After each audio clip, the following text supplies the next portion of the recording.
Hello, नमस्कार, good evening, good night. कैसे हैं आप?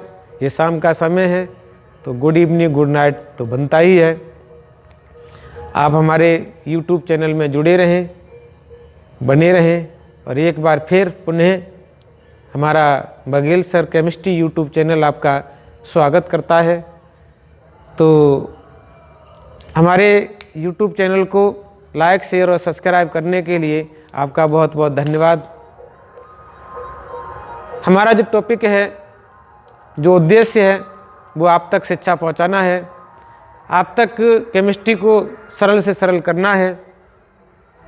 जहाँ तक केमिस्ट्री हो आपकी समझ में आए, ऐसी भाषा का यूज करके सामाजिक तरीक़ों से आपको जोड़ करके समझाने का प्रयास कर रहे हैं। हमारा प्रयास आपके लिए सराहनीय हो।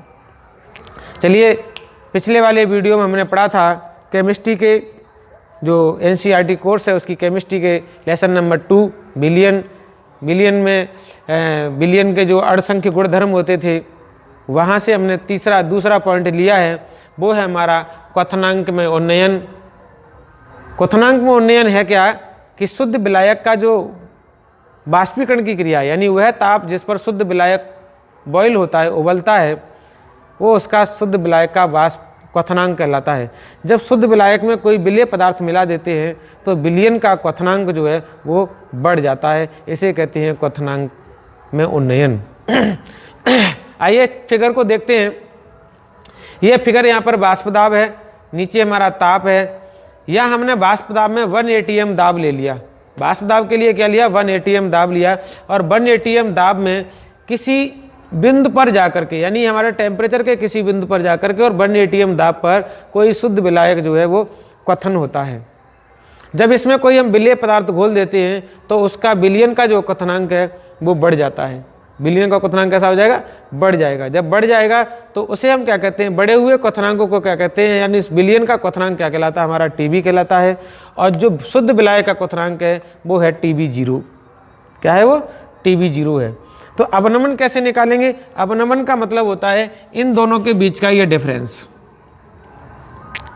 ये जो आपका डिफरेंस है, यही डिफरेंस कहलाता है डेल्टा TB, यानी क्वथनांक में अब उन्नयन, डिफरेंस बिटवीन शुद्ध विलायक के वाष्प दाब और विलयन के वाष्प दाब में, या क्वथनांक में शुद्ध विलायक के क्वथनांक और विलयन के क्वथनांक के बीच में डिफरेंस। तो आइए यहाँ पर थ्योरेटिकल क्या कह रहा है? क्वथनांक वह ताप है जिस पर कोई द्रव उबलता है, अर्थात जिस ताप पर किसी द्रव की वाष्प का दाब वायुमंडलीय दाब के बराबर हो जाता है तो द्रव उबलने लगता है। यानी जब हम किसी द्रव को या किसी विलयन को गर्म करते हैं तो विलयन कब उबलता है? क्योंकि जब विलयन गर्म करते हैं तो उसके ऊपर एक वायुमंडलीय दाब काम करता है। नीचे से जो वाष्प जा रही है वो वायुमंडलीय दाब उस वाष्प को रोक रही है। तो जब वाष्प के द्वारा डाला गया द्रव की सतह पर दाब इतना हो जाए कि वायुमंडलीय दाब के बराबर हो जाए, और जब बराबर हो जाएगा तो वाष्प जो है वो द्रव की सतह पर दाब डाल करके और वायुमंडलीय दाब के मंडल को छोड़ करके बाहर चली जाएगी और वो पानी जो है वो क्वथन होने लगेगा। जल का क्वथनांक 1 atm दाब पर 100 डिग्री सेल्सियस होता है। पानी जो है वो 100 डिग्री सेल्सियस ताप पर खौलता है। यदि इस द्रव में कोई अवाष्पशील विलेय पदार्थ मिला दिया जाए तो विलायक का क्वथनांक बढ़ जाता है। तो विलयन का जो क्वथनांक है, विलयन जो है वो उच्च ताप पर बॉयल होगा। इसका मतलब है विलायक का क्वथनांक बढ़ जाएगा, जिसे क्वथनांक में उन्नयन कहते हैं। क्या कहते हैं उसको? क्वथनांक में उन्नयन कहते हैं। चित्र से क्या है?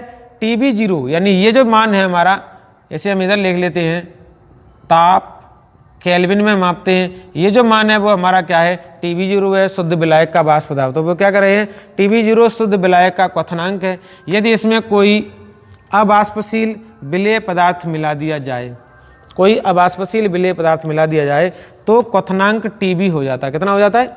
TB हो जाता है। जब कोई मिलाएंगे तो उसका क्वथनांक बढ़ जाएगा। यह क्वथनांक में उन्नयन वाष्प दाब के अवनमन के बराबर होता है। यह क्वथनांक में जो उन्नयन है वो वाष्प दाब के अवनमन के बराबर होता है। तो यहाँ क्या होगा? देखिए, अभी हमारा जो वाष्प दाब है वो 1 atm है, और जब हम यहाँ से ग्राफ प्लॉट करेंगे तो ये जो डिफरेंस होगा वो किसके होगा? डेल्टा P के होगा। ये वाष्प दाब में अवनमन का मतलब है नीचे की ओर ग्राफ प्लॉट कर रहा है, नीचे की ओर डाउनवर्ड्स आ रहा है, तो इसका मतलब है उसके वाष्प दाब में क्या हो रही है, कमी हो रही है।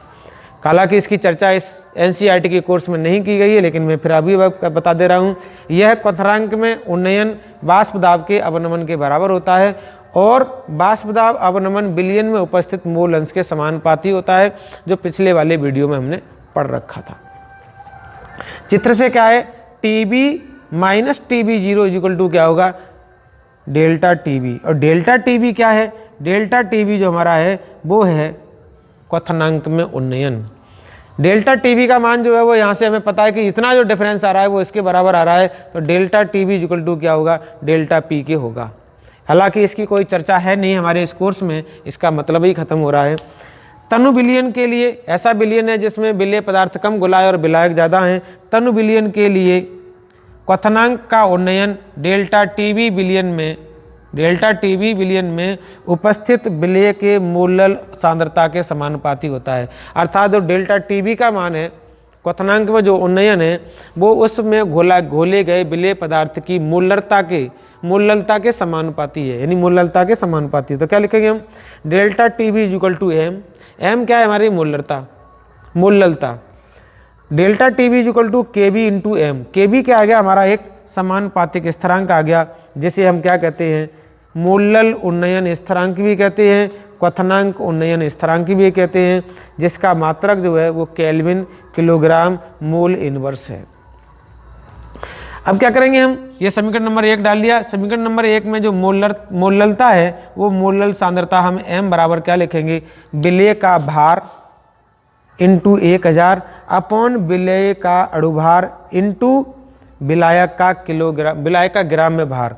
क्या करेंगे हम, विलायक का ग्राम में भार लेंगे। अगर विलायक का ग्राम में भार नहीं लेते हैं, किलोग्राम में लेते हैं, तो हमारा ऊपर 1000 का गुणा करने की कोई आवश्यकता नहीं है।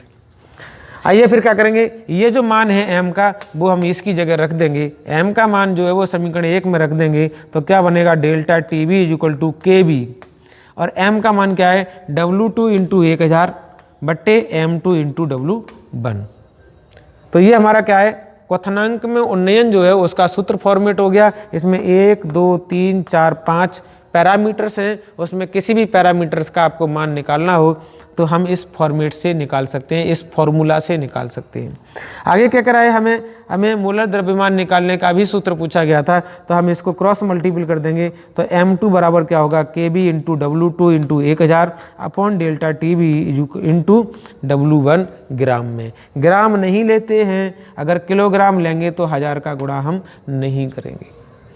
तो क्वथनांक में उन्नयन का सूत्र क्या है, क्वथनांक में उन्नयन को कैसे प्लॉट करेंगे, क्वथनांक में उन्नयन के सूत्र से विलेय का मूल द्रव्यमान कैसे ज्ञात करेंगे, वो इस फॉर्मूला से आपको ज्ञात हो गया। नेक्स्ट लेते हैं अगला जो तीसरा बिंदु है वो है हिमांक में अवनमन। इसका मतलब है कि अगर हम विलायक लें और विलायक को फ्रिज करें, यानी 1 atm दाब पर फ्रिज करें, तो वह ताप जिस पर विलायक जो है वो ठोस अवस्था में चला जाता है उसे कहते हैं हिमांक। लेकिन जब हम किसी विलायक में, उसी विलायक में कोई विलेय पदार्थ घोल देंगे, तब उसको फ्रिज करेंगे, तो उसके हिमांक में क्या आ जाती है, कमी आ जाती है। इसे कमी को क्या कहते हैं, हिमांक में अवनमन कहते हैं। आइए थ्योरेटिकल देख लेते हैं। ये हमारा फिगर बना हुआ है, यहाँ हमने क्या लिया, वाष्प दाब लिया, ये दाब हमने 1 atm लिया, और यहाँ पर वही टेम्परेचर लिया जो पिछले वाले ग्राफ में लिया था। तो यहाँ क्या किया हमने, यहाँ किया कि 1 atm दाब पर इस बिंदु पर, यानी इस बिंदु का मतलब है इस टेम्परेचर पर द्रव जो विलायक का हिमांक है, द्रव विलायक का क्या है, हिमांक, यानी शुद्ध विलायक का हिमांक है, और उसे हमने क्या किया, डेल्टा TF0, क्योंकि हिमांक है तो फ्रिज होगा तो F होगा, तो हमने उसको स्टैंडर्ड वैल्यू में मान लिया। जब हमने इसमें कोई विलेय पदार्थ घोल दिया तो वो हमारा विलयन बन गया, और विलयन को जब फ्रिज करेंगे तो वो डेल्टा TF पर जाकर के फ्रिज होगा। अर्थात हिमांक जो है वो पीछे की ओर मूव करेगा, अर्थात 0 की ओर मूव कर रहा है, तो हिमांक में क्या हो गई, अवनमन आ गया, कमी आ गई। इसके लिए थ्योरेटिकल क्या है, हिमांक वह ताप है जिस पर कोई द्रव एक वायुमंडलीय दाब पर ठोस अवस्था में बदल जाता है। किसी शुद्ध विलायक का हिमांक TF0 है, जो हमने ग्राफ से प्लॉट कर लिया है, ग्राफ से ले लिया है, और विलायक में कोई विलेय पदार्थ मिला दिया जाए तो विलायक के हिमांक में कमी आ जाती है। मैंने अभी आपको एक्सप्रेशन द्वारा बताया था कि जब कोई विलेय पदार्थ घोल दिया जाएगा तो वो वस्तु जो है वो और नीचे टिके टेम्परेचर पर जाकर के जमेगी, जिसे TF से प्रदर्शित करते हैं। TF जो है वो विलयन का हिमांक है। चित्र से विलायक के हिमांक में अवनमन क्या करेंगे, ज़्यादा वाले टेम्परेचर में से कम वाला टेम्परेचर घटा देंगे, अर्थात शुद्ध विलायक के हिमांक में से विलयन का हिमांक घटा देंगे तो हमारा आ जाएगा हिमांक में अवनमन। हिमांक में अवनमन तनु विलयन के लिए विलेय के मोलर सांद्रता के समानुपाती होता है। जो पिछले वाला था वही का वही यहाँ पर है, केवल हमने यहाँ पर एक संकेत बदल दिया है, हिमांक के लिए F ले लिया है। तो क्या होगा, delta TF is proportional to M, delta TF is proportional to M। आपको सूत्र याद नहीं करने हैं, आपको पीछे वाला फॉर्मेट एक याद करना है, दूसरा फॉर्मेट आपको ऑटोमेटिकली बन जाएगा। तो क्या हो गया, delta TF is equal to KF into M।